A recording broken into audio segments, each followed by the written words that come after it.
2 వారాల వ్యవధిలో రెండవసారి ఆయన హస్తిన బాట పట్టారు. ఢిల్లీకి వెళ్లటంతోనే కేంద్ర హోంమంత్రి అమిత్ షాను కలిశారు చంద్రబాబు. విభజన అంశాలతో పాటు ఇతర రాజకీయ అంశాలపైన చర్చించారు. దాదాపు గంట పాటు అమిత్ షాతో భేటీ అయ్యారు సీఎం. అనంతరం సోషల్ మీడియా వేదిక ఎక్స్ ద్వారా అమిత్ షాతో భేటీకి సంబంధించిన విషయాలు వెల్లడించిన విషయం తెలిసిందే.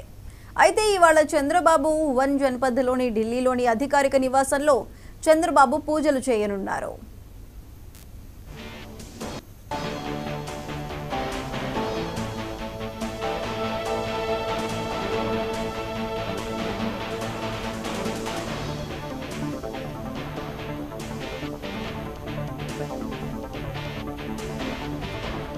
ఢిల్లీలోని అధికారిక నివాసంలో చంద్రబాబు అడుగు పెడుతున్నారు. 7-8 ఏళ్ల క్రితమే రాష్ట్ర విభజన తరువాత చంద్రబాబు ముఖ్యమంత్రిగా ఉన్న సమయంలో ఏపీ సీఎం నివాసం కోసం కేంద్రం కేటాయించిన వన్ జనపథ్ భవనంలోకి ముఖ్యమంత్రి హోదాలో ఇవాళ బాబు అడుగు పెడుతున్నారు. 2014లో తొలిసారి అధికారంలోకి వచ్చిన ఏడాదిన్నరలోపే జన్పథ్ నివాసాన్ని అప్పటి ఎన్డీఏ ప్రభుత్వంలో భాగస్వామిగా ఉన్న టీడీపీ అధ్యక్షుడు ముఖ్యమంత్రి చంద్రబాబుకు కేంద్రం కేటాయించిన సంగతి తెలిసిందే.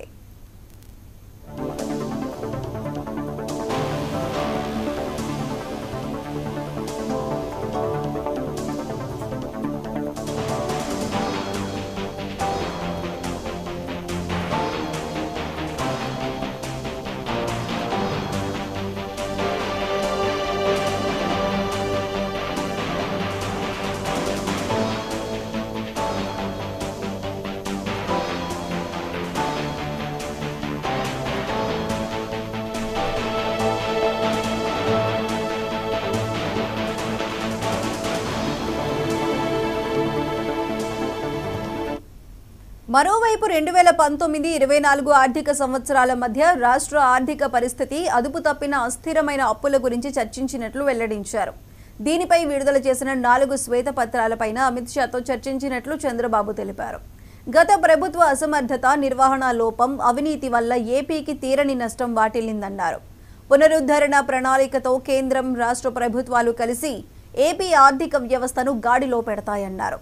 కేంద్రంతో కలిసి ఏపీ ప్రజల ఆకాంక్షలను నెరవేర్చేందుకు కృషి చేస్తున్నామని చంద్రబాబు తెలిపారు. దీంతో పాటు కేంద్ర బడ్జెట్లో ఏపీకి ప్రాధాన్యం ఇవ్వాలని కోరినట్లు తెలుస్తోంది.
అయితే అమిత్ షా చంద్రబాబు భేటీకి సంబంధించి మరింత సమాచారం మా ప్రతినిధి రాఘవేంద్ర అందిస్తారు. రాఘవేంద్ర, చెప్పండి.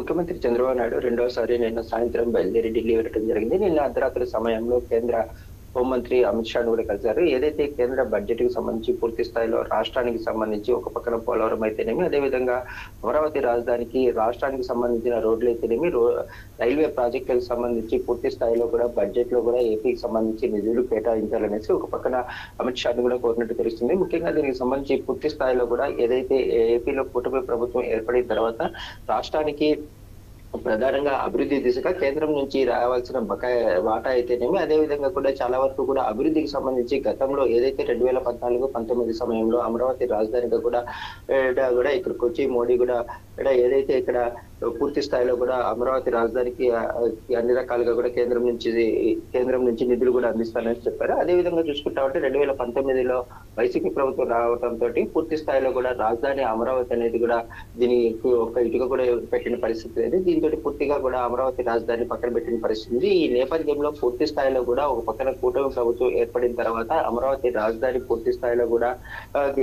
డెవలప్ చేయాలనేసి, అదే విధంగా దీనికి సంబంధించి మంత్రి నారాయణ కూడా పూర్తి స్థాయిలో కూడా అమరావతిలోనే ఎక్కువగా ఉంటూ దీనికి సంబంధించి ఎప్పటికప్పుడు కూడా పనులు కూడా పర్యవేక్షిస్తున్నారు. అదే విధంగా కూడా చంద్రబాబు నాయుడు అయితే మొదట ఏపీలో కూడా పర్యటనను కూడా ఒక పక్కన పోలవరం ప్రాజెక్ట్ ని కూడా పర్యటించారు. క్షేత్రస్థాయిలో పర్యటించిన తర్వాత దీనికి సంబంధించిన ఏదైతే శ్వేతపత్రాన్ని కూడా ఒక పక్కన అమరావతి రాజధానికి, అదే విధంగా చూసుకుంటా ఉంటే మరో పక్కన వచ్చేసేసి పోలవరం ప్రాజెక్టుకి సంబంధించి శ్వేతపత్రాలను కూడా విడుదల చేశారు. దీనికి సంబంధించి రాష్ట్రానికి ఒక పక్కన రాష్ట్రంలో అయితే మరో పక్కన కేంద్రంలో కూడా కూటమి ప్రభుత్వం అధికారంలో ఉండటంతో కూడా రాష్ట్రానికి సంబంధించి పూర్తి స్థాయిలో కూడా నిధులు తీసుకువచ్చే దానికి కృషి చేయడానికి ఒక పక్కన కేంద్రంలో ఉండే ఎంపీలు కూడా కృషి చేయాలనేసి గతంలోనే కూడా పలుమార్లు రివ్యూలు కూడా పెట్టడం జరిగింది. ఈ నేపథ్యంలోనే ముఖ్యమంత్రి చంద్రబాబు నాయుడు రెండవసారి కేంద్రానికి అయితే ఒక పక్కన ఢిల్లీ పర్యటనలో భాగంగా నిన్న అమిత్ షాని కలిసి కూడా ఒక పక్కన దీనికి సంబంధించి బడ్జెట్ లో నిధులు కేటాయించాలని చెప్పినట్టు తెలుస్తుంది. అదేవిధంగా చూసుకుంటా ఈ రోజు ఉదయం కూడా ఒక పక్కన ఢిల్లీలోని